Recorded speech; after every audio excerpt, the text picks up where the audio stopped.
Yes. My name is Robin Downs. As she said, I am the president of UWA Local 43. My members are the ones at Aliso Canyon. I personally have worked up there. I'm here just to let you know some of what we would like to see, our recommendations. I'll start off with the SIM program that Roger was talking about. We do agree that every well should be inspected, tubing and casing.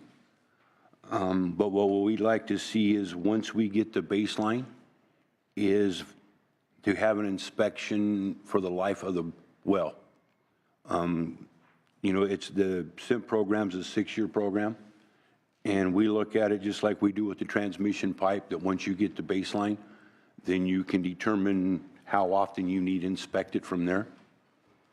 We don't have a year, 7 years, 10 years. You know, in the case of transmission pipe, it's 7, but we believe that needs to be done. I want to talk a little bit subsurface safety valves. I agree that they have a purpose, but our experience with them at Aliso is they fail a lot. And I don't think today's technology is there for a two-way valve yet, which we use so far as injecting and withdrawing the gas. So we're not against a subsurface safety valve. We just believe that they need to be really looked at and improved on. Another one of ours is our training.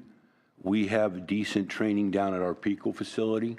We believe where we really lack is when the employees get back up to the Pacific facilities they go to. Unfortunately, that when Cessna 25 happened, the employee that was involved, you know, drove to pick up on the pad, and you know, there was gas coming out of the ground, and you can imagine what could have happened. We believe that we could do a lot better training and mentoring. What else do I want to talk about? In storage, there's different pipes, got somebody else over it, the PUC or Dogger. We would like to see same roll, same pipe. You know, in some cases, you'll have rolls for the PUC side pipe that don't exist for the Dogger, and it's very confusing. Explain that in terms so we can understand it. So from the well casing, part of the pipe is owned by the PUC, and then after a time, it's controlled by Dogger? From downhole, from the well downhole until we get what we call block valve, all that piping belongs to Dogger. And then from that block valve going out of the plant is jurisdictions with the PUC, and there's different rules on it. There's leakage rules are different, how you do leakage on each one. Checking the integrity of the pipe is different. Even, and it was mentioned earlier about, you know, greenhouse gases. We've been involved with some workshops on storage, transmission, and compressor greenhouse gases. And even that's different right now. And we believe it's all got to come together. Okay. The other thing we look at is cathodic protection. It's when I talk to the company experts that I'm aware of. And that means the cement or the well casing, cathodic protection? Yeah. For corrosion and, yeah. There's mixed, right now I'm getting mixed signals on if it works or not. Some of our wells in some of our facilities, such as on a ranch, does have cathodic protection downhole. Aliso Canyon don't. And again, when I talk to the experts, some think it's good, some don't know. What we would like to see is the possibility of a third-party vendor such as NACE come up with a program to find out if it actually works downhole or not and get rid of the confusion.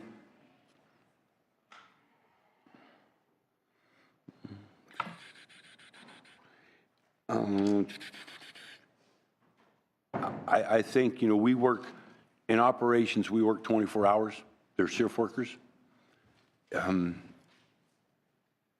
We do patrols. Our folks are out on the field all the time looking. I think that's one of the things that are going to come up with or find the problems is the feet on the ground. In a couple of our storage facilities, we think that, like with the Glita station, there's one operator on a crew. So there's no way that operator can be in the plant maintaining whatever's got to be done and doing the monitoring outside with the wells. You know, that should be 24 hours, 7 constant. I think I covered it pretty much. So you're able to communicate then from the field directly to the monitoring station on what's going on? You know, one thing we are seeing is we're seeing all the pressures now from the wells, tubing and casing and analysts coming down in the operation room. But I'm a firm believer what says on 25, even with that, the way it's set up with the monitoring, I don't believe we would have seen the difference in the pressures with the SCADA so far as how that leak turned out. So, you know, the foot on the ground is huge, and the more training, the better. Yes. You know, we have gentlemen in our local that are out there taking field pressures, the tubing, the casing, the analyst, and they know they're taking the pressure, but they don't really understand what they're looking at or for. All right, so the importance of training. Thank you very much for your presentation on someone who has that day-to-day experience in the field. And last but not least, Brianna Mordick, she's a senior scientist with Natural Resources Defense Council and a petroleum geologist, and this is a subject that you know full well. So share with us your opinions and your research that you've been doing. Sure, yeah. Is this one on? Okay, good. Yeah, thanks for inviting me to speak to you today. The disastrous Aliso Canyon methane leak revealed systemic flaws in California's regulation of underground gas storage facilities. California now has the opportunity and responsibility to rethink regulation of these facilities starting from first principles. The regulatory program must be holistic and address the full life cycle of a gas storage project from site selection and characterization through decommissioning and abandonment and post-closure site care. All of California's 14 underground gas storage facilities are located in depleted oil or gas fields. The youngest of those fields was discovered in 1958 and the oldest in 1929. As such, they all predate the passage of the Safe Drinking Water Act and the creation of the Federal Underground Injection Control Program. Many of California's underground gas storage facilities utilize pre-existing oil or gas production wells that were later converted to gas storage wells, meaning they were not designed or constructed for the purpose of gas storage, and predate modern standards for well design, construction, operation, maintenance, conversion, and abandonment. All of these factors likely played a role in the Aliso Canyon disaster and similarly call into question the integrity of California's 13 other underground natural gas storage facilities. Even at the storage facilities that use newer wells for injecting and producing stored gas, the presence in those fields of decades-old plugged and abandoned wells presents a risk of leakage. Both the now decommissioned Montebello gas storage field and the currently active Playa del Rey gas storage field have documented histories of gas leakage through inadequately plugged and abandoned wells. Given the significant uncertainties regarding the safety of these facilities, we recommend that California follow the approach taken by Kansas in the wake of its 2001 underground gas storage disaster and require gas storage facility owners and operators to apply for and receive provisional permits to continue operating these facilities and then apply for and receive fully authorized permits.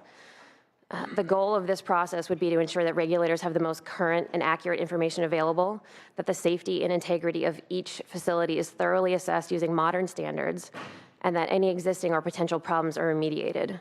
This process is more than justified given the long-standing inadequate permitting and regulation of these facilities, the age of the facilities and associated infrastructure, and the threats they pose to public health and safety in the environment.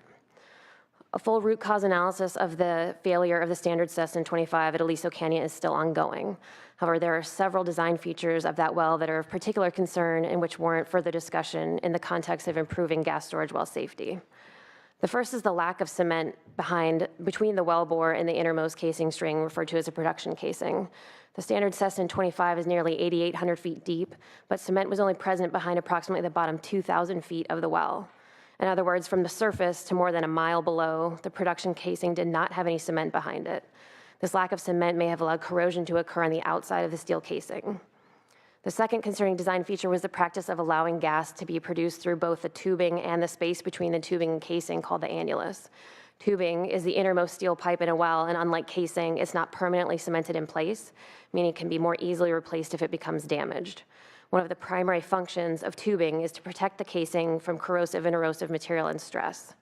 The practice at Aliso Canyon and other gas storage fields of producing gas through the tubing casing annulus eliminates this very important function, potentially shortening the service life and jeopardizing the integrity of the production casing. Both of these risky practices are allowed under current state regulation.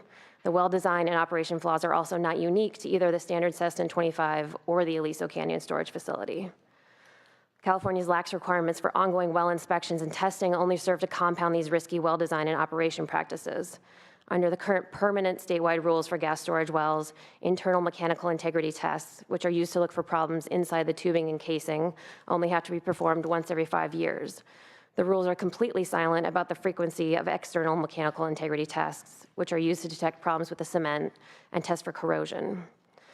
These issues at Aliso Canyon highlight 3 areas that must be addressed going forward regarding gas storage well integrity statewide. 1, the design and construction requirements for new wells. 2, design and construction requirements for the conversion of existing wells. And 3, ongoing monitoring and maintenance of all wells, including plugged and abandoned wells.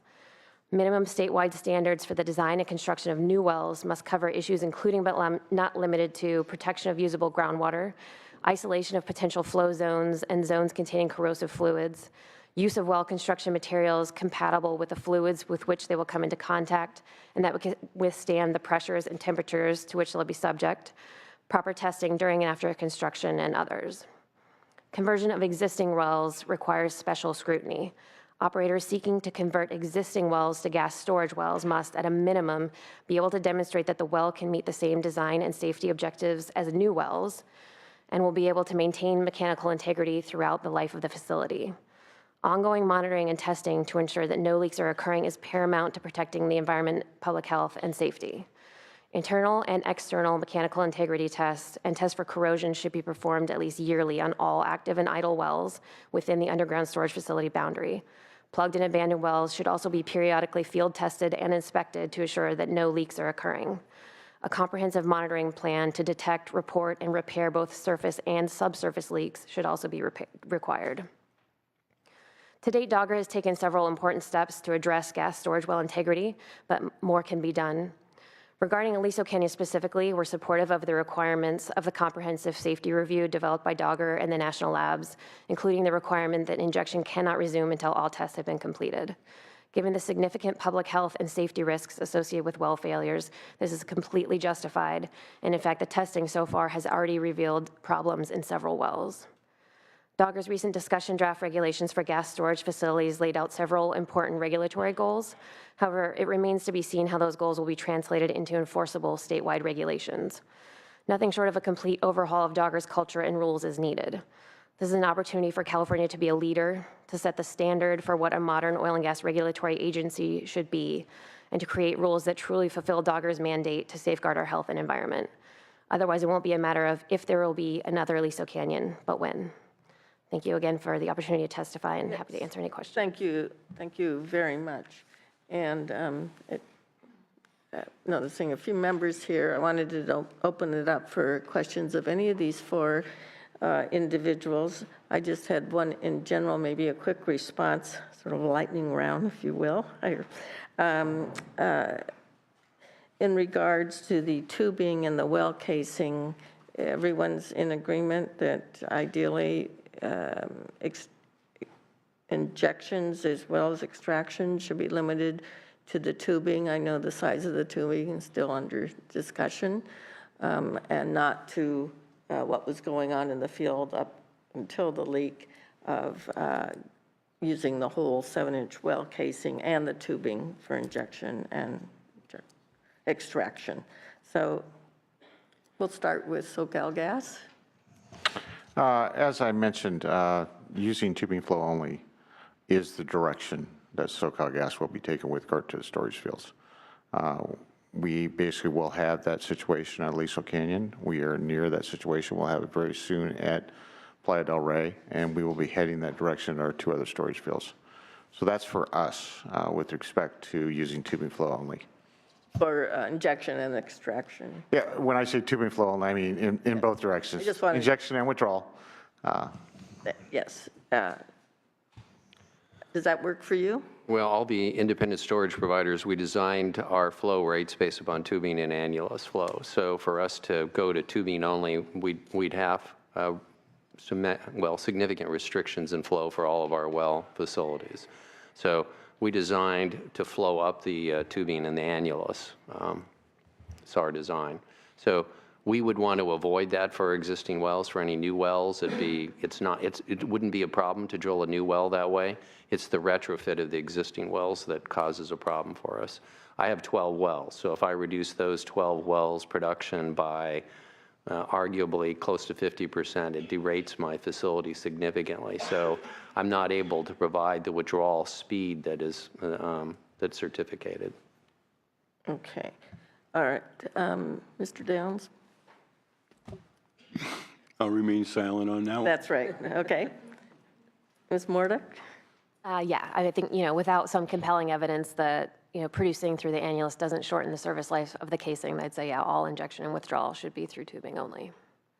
Through tubing only. So there's some differences of opinion, but necessarily. Ms. Leyva, did you have any questions? You, Madam Chairwoman. I would actually like to direct my questions to you, Mr. Downs. I'm always, no, don't worry, that won't be hard. I'm always interested in the worker aspect, the boots on the ground, so to speak, because you see what's happening every day. When you talked about the inspection for the life of the well, does that happen now, or does the well not get inspected continually? They do an inspection yearly, which is a temperature and a pressure log on the tubing. Okay. What we're saying is to inspect the casing and get a baseline on the casing, and then what the results tell you is to inspect that up until the well's finally took out of service. I see. And the years, again, we don't know 7 to 10. We know on the transmission pipe, we do it every 7 years. Okay. And you think it needs to happen more often?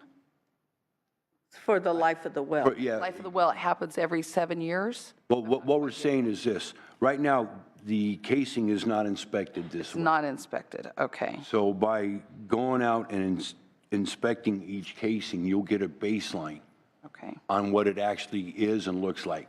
I see. And then you'll come up with a plan how often to do each well based on the baseline of each well. Okay. And is there any reason that doesn't happen?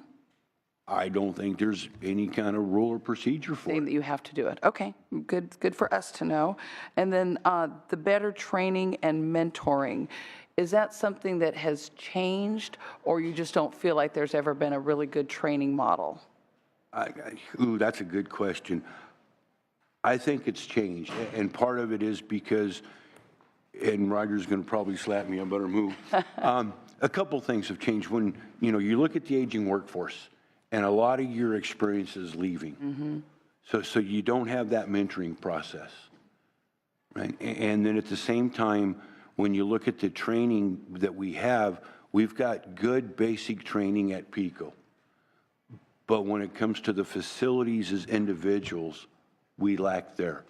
Okay. And so that's where our concerns are. Very good. And I think in general that in all industries, we don't train as much as we used to, and we don't mentor as much as we used to. I don't know if that's because we don't want to spend the dollars on that, but I would just encourage anyone who is in charge of the training and the mentoring to really look at that. I think it can help us going forward. Thank you. Thank you. Thank you, Madam Chair.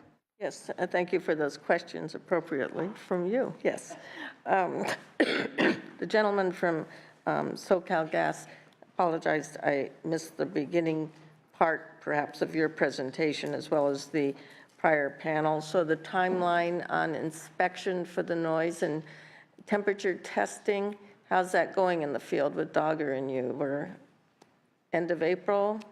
Well, Preliminary review of those two tests of 114 wells? Yeah, we look at kind of two phases of testing. You have the temperature noise surveys, that is the first phase. We expect those to have those done close to the end of the month, if not the first week or so of May. So we'll be down that path and complete the phase 1 testing by that time. And How then many have you completed approximately? I don't know, I mean, it changes.